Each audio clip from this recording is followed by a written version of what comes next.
Hey YouTube, it's Dale Cooper here. I titled this video Back to Basics because when I started stacking gold and silver, what I told myself was that I wasn't going to turn into a coin collector. So one of my main goals was to buy quality pieces but as close to spot as possible. And when flipping opportunities arise, that's great. But I didn't want to pay a lot per ounce with the hope or in speculation that it may mature over time. So a perfect example of what worked out great for me was the Zombux Walker. I only got one of those at the time, but it was very close to spot, and I wound up selling it for double what I paid for it, even though the spot price hadn't really changed at all. So, maybe I should have bought a tube or two, but the point is, I didn't pay through the nose for the coin in the first place.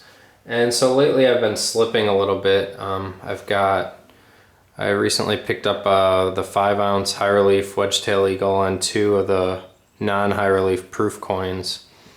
I also picked up 2 of the Disney Steamboat Willie Mickey Mouse coins. Silver ones, and those aren't here yet. I'm still waiting on them. I also got 2 of the now infamous MS-70 crocodiles, which I don't have because I sent back to Modern Coin Mart, and I have to say that they've been very nice and very accommodating about that. So I don't really blame them. I blame NGC, but the point is, I've kind of gotten away from my game plan a little bit. I never liked buying graded coins. I only own 1 graded coin, and it's a gold eagle that I only bought because it qualified for the bonus eBay bucks and the regular version didn't, so it wound up being cheaper than just a plain, raw coin. Somebody, I forget if it was Salivate Metal, or maybe they were quoting Argent Agent, but someone mentioned something about paying for the coin, not for the slab, and I think that's a good rule of thumb, and one I'm going to try to keep in mind going forward. But anyway, my point is I kind of gone off the rails a little bit here with what my vision was. And I don't regret picking up the wedge-tail eagles. I think they're beautiful coins. Honestly, it'll be interesting to see how this BU, all these BU coins that are coming out now, slabbed, and I'm even seeing some unslabbed ones on eBay now, how that will affect the value of the proof coins. But I like these because they're not gimmicky. They don't smell like anything. They don't have hand-blown glass attached to them. It's just a beautiful design. Really well executed, so I think these will hold their value or even increase in value long term. I could be wrong, but I'm comfortable with these coins. I love them. And honestly, same with the Mickey Mouse ones. I'm not a big Disney person. I've never been to Disney World, but Disney is huge, and I do think the Steamboat Willie coin again is well designed. Not a fan of the Donald Duck one. I have no interest in getting that, but I don't regret picking up a couple of the Steamboat Willie ones, but my point is I'm trying to stop it here and get back to basics.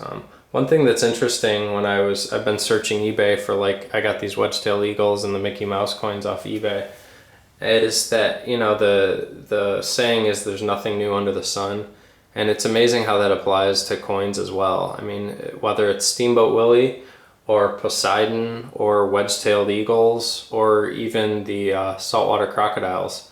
None of those coins is the first time those have been made. They've all been done before, which is kind of interesting. So I think it's important not to get caught up in the flash in the pan designs that are hot today, and realize that a lot of things over time lose their premiums. It's still an ounce of silver, sure, but if you're paying $100 an ounce, then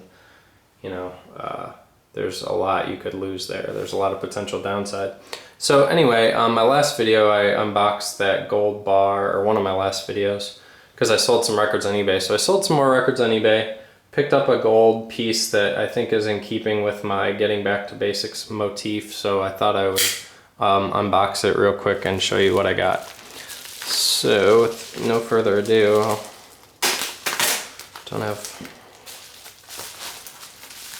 this was from Provident.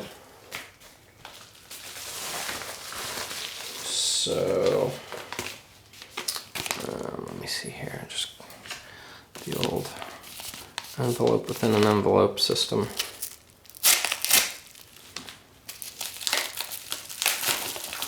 And I mentioned this in one of my earlier videos that I had my eye on one of these, and here it is. You probably can't tell what that is. That is the Mexican 50 peso coin, which is in some sort of cellophane or something in this flip. Wow. So here we go. I have 3 of the 20 peso coins, which I love. I just love the design of. This is beautiful though. It's got the same Independencia y Libertad written on the rim like the other coins do, and this is just a massive, very nice coin, in pretty good shape honestly, but you know, I didn't buy it for its numismatic value. It was a really good price, you know, pretty close to as close to spot as you're gonna get, which for something like this to me is a steal. So this is my latest gold purchase. I am very pleased with it. Again, I'm trying to go by the rule of thumb that if I have a lot of money at one time, I go big, because I don't know when in my life I'll have, you know, the kind of money to throw down on a 50 peso coin again.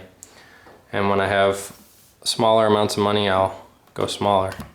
So anyway, that's all I got for today. Let me know what you think. Rate, comment, subscribe, and I will talk to you guys later.